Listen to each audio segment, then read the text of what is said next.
Hello everyone, welcome to my YouTube channel আৰু আপোনালোক সকলোকে মোৰ YouTube চেনেললৈ স্বাগতম জনাইছোঁ।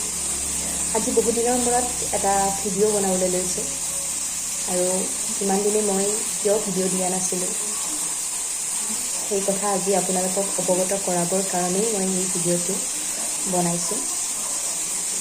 আৰু হয়তো মোৰ চিনাকিৰ বহুতেই জানে মই আজি এবছৰৰ পৰা এটা বেমাৰৰ লগত যুঁজি আছোঁ।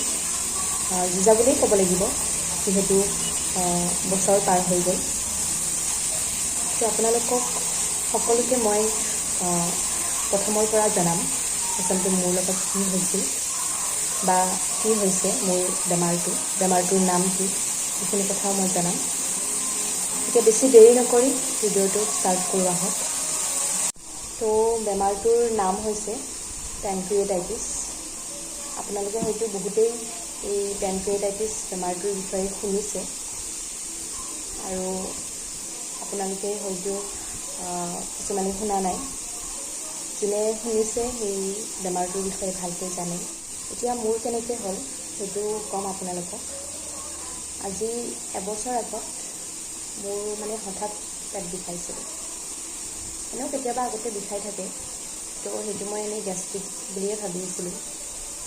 তো সেইকাৰণে মই ইমান সহজভাৱেই লৈছিলোঁ বস্তুটো। যেতিয়া বিষটো মোৰ ক্ৰমান্বয়ে বাঢ়ি গৈ আছে, মই অনুভৱ কৰিলোঁ যে বিষটো কমা নাই। তেতিয়া মই ঘৰত ক'লোঁ যে মোৰ বিষটো কমা নাই, মোক ডক্টৰৰ ওচৰলৈ লৈ গ'লা। তাৰপিছত কাৰোবাক সুধিলোঁ যে কোন ডক্টৰ ভাল, কাক দেখুৱালে ভাল হ'ব। তো কোনোবাই ক'লে যে এনেকৈ পাঠালাৰ এজন ডক্টৰ আছে, মেডিচিন ডক্টৰ, বহুত ভাল আৰু। তাৰপিছত তেখেতৰ ওচৰলৈ গ'লোঁ। যোৱাৰ পিছত তেখেতে এটা আল্ট্ৰাচাউণ্ড কৰাব ক'লে। আল্ট্ৰাচাউণ্ডটো কৰালোঁ। আল্ট্ৰাচাউণ্ডটো কৰাৰ পিছত ৰিপৰ্টটো তেখেতক দেখুৱালোঁ। ৰিপৰ্টত তেতিয়া ওলাইছে কি পেনক্ৰিয়েটাইটিছ হৈছে। তো তেতিয়া মই এনেকৈ বেমাৰটোৰ নামো শুনা নাছিলোঁ, কি পেনক্ৰিয়েটাইটিছ বেমাৰ। তাৰপিছত সুধিলোঁ ডক্টৰক। ডক্টৰে তেতিয়া ক'লে যে ইমান বিশেষ একো হেৰি নাই, ঔষধ খালেই কমি যাব আৰু। তাৰপিছত বোলো ঠিক আছে, ঔষধখিনি লৈ আহিলোঁ। লৈ অহাৰ পিছত ঔষধখিনি প্ৰায় মই 4 দিনমান খাইছিলোঁ ঘৰত। খোৱাৰ পিছতো যেতিয়া বিষটো কমা নাই, তেতিয়াতো ঘৰত অলপ চিন্তা হৈ গ'ল। কেনেকুৱা বিষটো বাঢ়ি গৈ থাকে আৰু। তাৰপিছত আমাৰ ঘৰৰে মামা হয় মোৰ, তেখেতেও এজন ডক্টৰ। তেখেত ব্যস্ত থকাৰ বাবেই প্ৰথমে তেখেতক ফোন কৰি নুসুধিলোঁ, এনেকৈ ডক্টৰৰ ওচৰতে ক'লোঁ। তাৰপিছত তেখেতক এনেকৈ আল্ট্ৰাচাউণ্ডৰ ৰিপৰ্টটো দিলোঁ।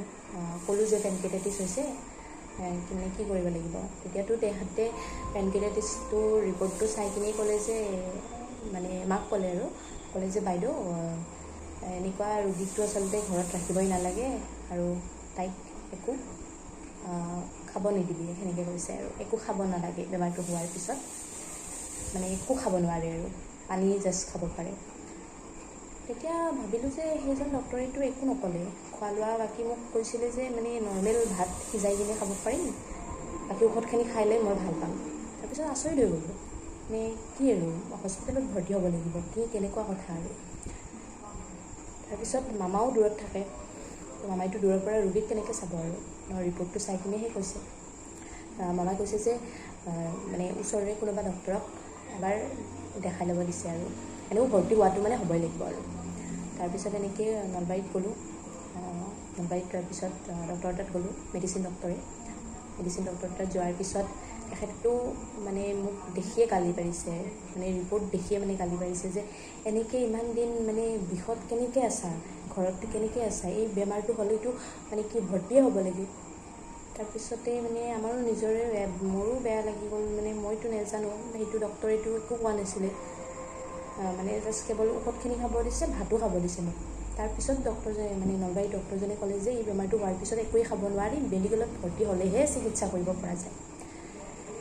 তাৰপিছত ভৰ্তি হ'লোঁ ফুলেশ্বৰী হস্পিটেলত, নলবাৰীতে, যিহেতু মোৰ ঘৰ নলবাৰীত হয়। তাত ভৰ্তি হ'লোঁ। ভৰ্তি হোৱাৰ পিছত তাতে বেজি দিলে, চেলাইন দিলে। তাৰপিছত ডক্টৰক মাহঁতে সুধিলে যে মোৰ বেমাৰটো ভাল হ'বনে নাই। তাৰপিছত কৈছে নাই, ভাল হ'ব, ইমান চিন্তা কৰিব নালাগে।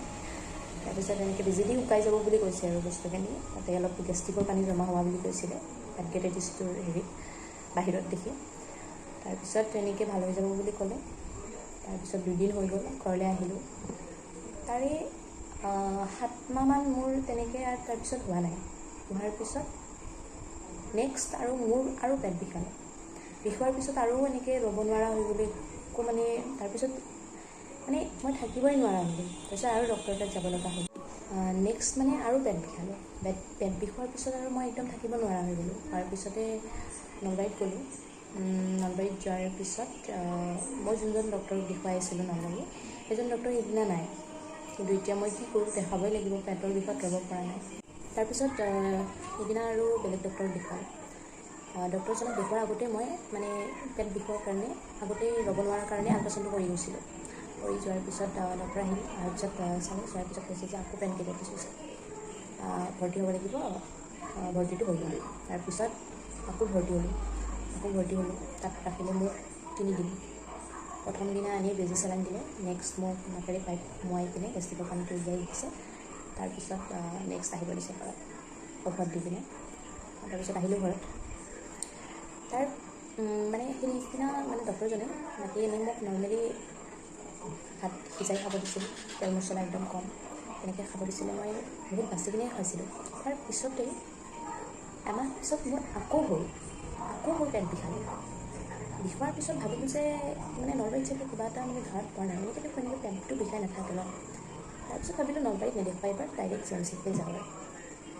তাৰপিছত এনেকৈ মই নলবাৰীৰে মানুহ এজনে ক'লে যে এনেকৈ গুৱাহাটীত JMCত গেষ্ট্ৰলজি স্পেচিয়েলিষ্ট বহুত ভাল ডক্টৰ আছে, তাত দেখুৱাই লওঁ। তাত গ'লোঁ দেখাব। তাৰপিছত এনেকৈ মানে আগৰ ৰিপৰ্টখিনিও লৈ গৈছোঁ। আগৰ ৰিপৰ্টখিনিও চাইছে। চাই পিনে মোক MRI এটা কৰিব দিছে। তাৰ আল্ট্ৰাচাউণ্ড কৰোৱা নাই, MRI এটা কৰালোঁ। MRIটো প্ৰথম দিনাটো এনে কৰালোঁ। তাৰপিছত বেজি দি কিনে MRI এটা কৰাইছে, সেইটো কৰালোঁ। কৰাৰ পিছত নেক্সট মই ঔষধ দি কিনে ডক্টৰজনে ঘৰত আহিব দিলে। ঔষধ দি কিনে ডক্টৰজনে ঘৰত আহিব দিয়াৰ পিছত আহিলোঁ ঘৰত। এনেকৈ ভাল হ'ব বুলি কৈছে আৰু ঔষধতে ভাল হ'ব বুলি কৈছে। তাৰপিছতে মাজতে আৰু মোৰ কেনেকুৱা কি হ'ল, হঠাতে মানে প্ৰেছাৰটো একদম কমি গ'ল। কমি যোৱাৰ পিছত মই মানুহটো মানে কি উঠিবই নোৱাৰোঁ। উঠিলেই মানে মই আধা ঘূৰাই পৰি যাওঁ আৰু তেনেকুৱা অৱস্থা হৈ গৈছে। চুগাৰটো অলপমান কমি গৈছে। তাৰপিছত কমি যোৱাৰ পিছত আকৌ গ'লোঁ JMCত। যোৱাৰ পিছত JMCত আৰু ভৰ্তি হ'লোঁ। ভৰ্তি হোৱাৰ পিছতে তাতে মানে হেৰি কৰি থাকিলে, ডাইগন'চিছ কৰি থাকিলে আৰু কি মানে হৈছে। আৰু আগৰ পৰা বস্তুখিনি ডিটেইলছখিনি লৈছে ডক্টৰে, নলবাৰীৰ ডিটেইলছখিনি লৈছে। লোৱাৰ পিছত তেনেকৈ চিকিৎসা চলি থাকিল আৰু চলি থকাৰ পিছত তাতে মোক এটা এণ্ডস্কপি আল্ট্ৰাচাউণ্ড কৰালে। এণ্ডস্কপি আল্ট্ৰাচাউণ্ড কৰাওঁতে তাতে গম পাইছোঁ যে পেনক্ৰিয়েটাইটিছটোৰ ভিতৰত অকণমান চিষ্ট হৈছে আৰু জমা। তাৰপিছত ডক্টৰক সুধিলোঁ যে মানে ঔষধেৰে এনেকৈ কমিবনে নাই। মানে এনেই চিষ্ট মোৰ অকণমানহে জমা হৈছিলে। এনেই বেছিকৈ চিষ্ট জমা হ'লে মানে ডাইৰেক্ট অপাৰেশ্যন কৰি দিয়ে আৰু। তাৰপিছত মোৰ এনেকৈ ক'লে যে আপোনাৰ অপাৰেশ্যন কৰিব নালাগে, ঔষধেৰে ঠিক হ'ব। তাৰপিছত মই বোলো ঠিক আছে। তাৰপিছত ঔষধ দিলে, এমাহৰ ঔষধ দিলে। তাৰপিছত এমাহৰ পিছত আৰু চেকআপত যাব দিছে আৰু। তাৰপিছত মই ডক্টৰজনক সুধিলোঁ আৰু যে মোৰ মানে পেনক্ৰিয়েটাইটিছ হৈছে আৰু। তাৰপিছত কৈছে যে আপোনাৰ পেনক্ৰিয়েটাইটিছটো একুইড পেনক্ৰিয়েটাইটিছ হৈছে, মানে আপুনি একদম খোৱা লোৱাৰ ওপৰতেই মানে নিৰ্ভৰ হ'ব লাগিব। খোৱা লোৱাখিনি বিশেষকৈ চাব লাগিব আৰু মানে তেল মছলা একদম কম, বাকী ফাইবাৰ থকা বস্তু মোক খাব একদম মানা কৰিছে। আৰু যেতিয়া মানে খোৱাখিনি কণ্ট্ৰল থাকিব তেতিয়া আৰু নহয়, আৰু যদি খোৱা কণ্ট্ৰল নাথাকে তেতিয়াহ'লে দেন আকৌ হয়। মানে একুইড পেনক্ৰিয়েটাইটিছটো এনেকুৱা ধৰণৰ মানে মাজে মাজে পেট বিষাবই আৰু যদি খোৱাটো কণ্ট্ৰল নাথাকে। একদম তেল মছলা বহুত কম খাব লাগিব আৰু তেতিয়াহে মানে বস্তুটো কমি থাকিব। কিন্তু বেমাৰটো নিশ্চিত টাইপৰ নহয় আৰু বেমাৰটো নিজৰ লগত কথা। মানে নিজে ভালে ৰাখিলে ঠিক, আৰু যদি নিজে নাথাকে ঠিকত তেতিয়াহ'লে আকৌ বেমাৰটো হোৱাৰ চান্স আছে আৰু সেইটোৱে ডক্টৰটো বুজাই দিছে মোক। মানে একুইড পেনক্ৰিয়েটাইটিছটো বাৰে বাৰে মানে এটাক হৈ থাকে আৰু এটাক হয়। তো সেইটোৱে, এতিয়াও মই ঔষধ খাই আছোঁ। এবছৰৰ পৰাই মই ঔষধ খাই আছোঁ, এবছৰৰ পৰাই। কিন্তু এতিয়া মই ভিডিঅ'টো এইকাৰণেই বনালোঁ যে আজিকালি বেমাৰবিলাক ধৰিবই নোৱাৰা, মানে হঠাৎ হৈ যায়। আৰু আমি কি কৰোঁ, পেটৰ বিষ হ'লে কেতিয়াবা এনেই ফাৰ্মাচীৰ পৰা টেবলেট আনি খাওঁ, ডক্টৰক নেদেখুৱাওঁ। তো আচলতে এইটো কৰিব নালাগে। এতিয়াৰ দিনত আৰু পেট বিষালেই মোৰ মতে প্ৰথমে ডক্টৰৰ ওচৰলৈ যোৱাটো মই বেছি ভাল বুলি ভাবোঁ। কাৰণ কিছুমান বস্তু আমি গেষ্ট্ৰিক বুলি ভাবি থাকোঁতেই পিছলৈ বহুত দেৰি হৈ যায়।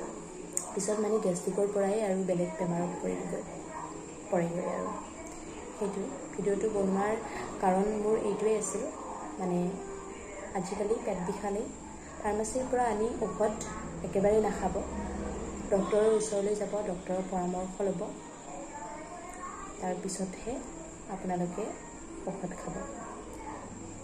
তো এইখিনিয়ে আছিলে মোৰ এবছৰৰ জাৰ্ণি। যদি আপোনালোকৰ এই ভিডিঅ'টো ভাল লাগিছে তেতিয়াহ'লে আপোনালোকে এটা শ্বেয়াৰ কৰি দিব, যাতে সেই মানুহখিনিয়ে যোনে এই ভিডিঅ'টো পায় সেই মানুহখিনি যাতে সতৰ্ক হৈ থাকিব পাৰে আৰু বেমাৰক যাতে সহজভাৱে নলয়। আজিলৈ আহিছোঁ, ধন্যবাদ।